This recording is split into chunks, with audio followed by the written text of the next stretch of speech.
प्रतिपक्ष बने हैं जिन्होंने किसी घोषित भारत विरोधी सांसद के साथ मुलाकात करके अपने मधुर मनोभावों की अभिव्यक्ति की है।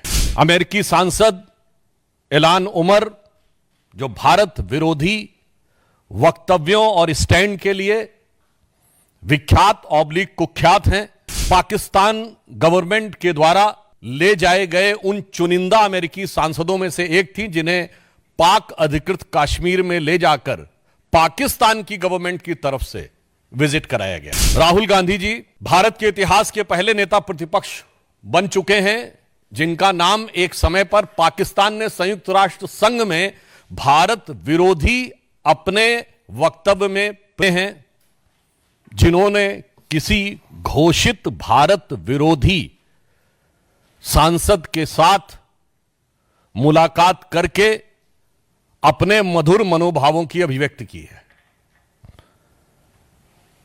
अमेरिकी सांसद इल्हान उमर जो भारत विरोधी वक्तव्यों और स्टैंड के लिए विख्यात कुख्यात हैं, जिनके की विषय में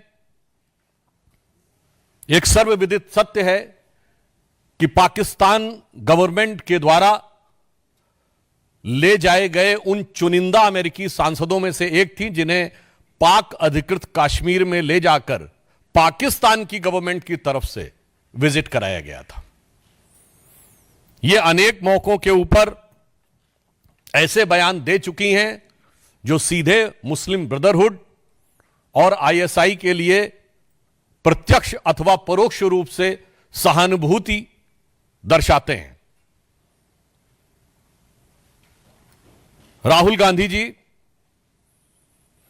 भारत के इतिहास के पहले नेता प्रतिपक्ष बन चुके हैं जिनका नाम एक समय पर पाकिस्तान ने संयुक्त राष्ट्र संघ में भारत विरोधी अपने वक्तव्य में प्रयोग किया था, और आज अपने उनके भारत विरोधी मित्रों की श्रृंखला में एक और उपलब्धि राहुल गांधी को प्राप्त हुई है। He has further added another feather to his cap of anti India friends, जब पन्नू ने उनकी तारीफ की है, यानी पाकिस्तान से लेकर पन्नू तक के और इल्हान उमर तक उनकी तारीफों में जो पुल गढ़े जा रहे हैं, उसमें एक नया नाम और भी है।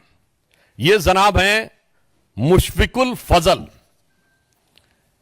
ये वो पत्रकार हैं, आप सबको ध्यान हो, जिन्होंने व्हाइट हाउस की प्रेस कॉन्फ्रेंस में और यूएन स्पोक्स पर्सन से अरविंद केजरीवाल के बारे में, अरेस्ट के बारे में सवाल पूछा था। ये है वो महोदय। अब आइए साहब, और ये महोदय जो हैं, देखिए कितने मधुर भाव से सेल्फी ले रहे हैं राहुल गांधी जी के साथ। और राहुल गांधी जी और उनके चच्चा जो बता चुके थे कि वेस्ट वाले अरब से आए हैं और नॉर्थ वाले यूरोप से आए हैं, ईस्ट वाले चाइना से आए हैं, दक्षिण भारत वाले अफ्रीका से आए हैं, ये चतुर्दिक प्रतिभा के धनी जो इनके सैम हैं, उनके साथ ये बैठे हुए हैं। अब ये इल्हान उमर के साथ मुस्कुराहट बिखेरती हुई और हर भारतवासी को दिल को चीरती हुई यह तस्वीर है। इस विजिट में उन्होंने कुछ ऐसे शब्दों का प्रयोग किया है जिस पे मैं पूरे देश का ध्यान आकर्षित करना चाहूंगा।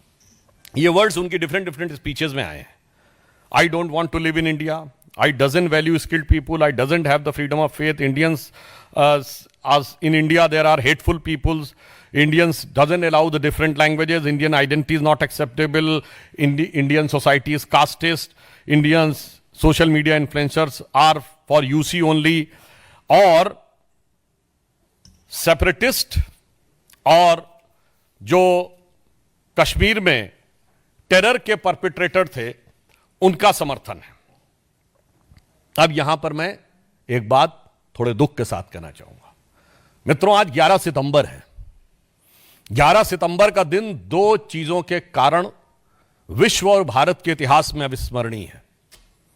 एक बहुत दुखद याद जुड़ी हुई है 11 सितंबर से 9/11, और इस समय संयोग से राहुल गांधी अमेरिका की धरती पे हैं।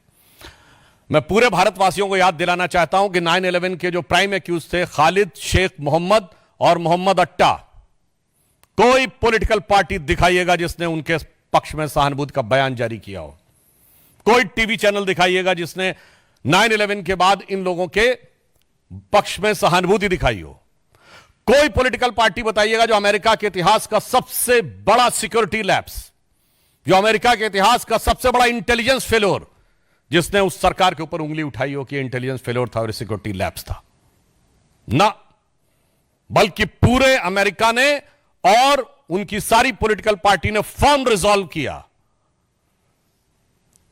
जॉर्ज बुश जो रिपब्लिकन थे, उन्होंने कहा कि हम ओसामा बिन लादेन को मारेंगे, और बराक हुसैन ओबामा जो कि डेमोक्रेट थे उस काम को अंजाम दिया। आज भारत में अगर उसके समकक्ष जो भारत की संसद पे हमला हुआ, जिसके लिए सर्वोच्च न्यायालय ने rare of the rarest crime शब्द का प्रयोग किया है अपने जजमेंट में, आप जाके चेक कर सकते हैं अफजल गुरु की हैंगिंग के बारे में। 7 साल उसकी हैंगिंग रुकी रही, और आज भी जम्मू कश्मीर चुनाव में कांग्रेस के मुख्य सहयोगी दल कहते हैं कि अफजल गुरु की हैंगिंग गलत थी। और यह राहुल गांधी अफजल की पहली बरसी पर, लोग शायद भूल गए होंगे वो जेएनयू में जो नारे लगे थे ना, भारत तेरे टुकड़े होंगे इंशाल्लाह, और ये अफजल हम शर्मिंदा है तेरे कातिल जिंदा, वो था क्या?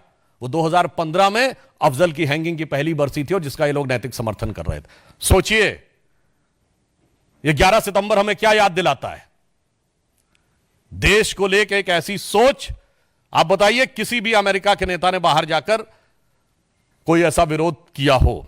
दूसरा, याद करते हुए दिल भर आता है, आज 11 सितंबर वो दिन है जिस दिन 11 सितंबर 1893 को स्वामी विवेकानंद ने शिकागो में पार्लियामेंट ऑफ रिलीजन में अपना ऐतिहासिक अविस्मरणीय वक्तव्य दिया था। दुख, 29 साल के उस युवा सन्यासी ने भारत की वो प्रतिष्ठा बढ़ाई थी कि शिकागो हेराल्ड ट्रिब्यून ने यह लिखा था कि इस युवा सन्यासी के पास लगता है ज्ञान का वो समुद्र है जिसकी एक बूंद भी हमारे सारे विद्वानों के पास मिला के नहीं है। और एक 54 साल का युवा आज जाकर भारत और भारतीय संस्कृति को लांछित करने, अपमानित करने की कोई